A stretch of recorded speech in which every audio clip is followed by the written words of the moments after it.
Hey guys, JCB here. I would like to discuss with you on my experience with Rara Boom. When we start a new game, we are asked if we would like to roll our stats to provide a more dynamic experience. Even though this is recommended for a first playthrough, I decided to decline and go with the vanilla play, but it does sound interesting as it wanted to have a randomizer mechanic to give us a different experience each time we start a new playthrough. Next, we are able to choose out of 4 characters and get started on the prologue.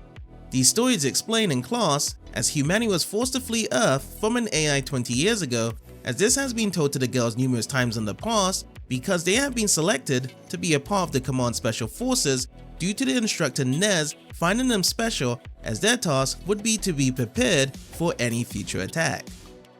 After Nez takes us out of the classroom to perform our daily training, we get to learn the basic attacks along with specials that have a level system which gets stronger the higher we go. Also, each of them carry weapons that will be able to provide range to their attacks. Health is another factor to take into, along with the amount of lives we have, as if we do lose all of our health, then we do have the option to choose any of the 4 characters to play as for the next remaining lives. Once the training is completed, the AI suddenly attacks the base and we get introduced to a boss fight section as they create set pieces to make movement our best priority to dodge obstacles and wait for the right opportunity to strike back. After taking care of it, Nez holds back the remaining enemies, allowing us to escape, and tells us we will understand everything once we are on Earth. After the prologue is complete, we are given our first report card which shows how well we did, that's based on time, collecting scraps during the stages, and the remaining lives we have that took to complete it. Titles are also added to describe our playstyle and factors we have done during the stages. With the scraps we have collected, we can take a look at the scrap shop, which allows us to improve our base stats along with getting new skills added into our arsenal. I prioritize more on the stats compared to learning skills, as it definitely improves the survivability from dealing with long hordes of enemies coming our way. However, the skills we add into gives us more versatility on our movement, different combo attacks, and extra effects to our shots that gives us more options to choose from. In addition, each of the characters have subtle differences to their playstyle depending on who we choose.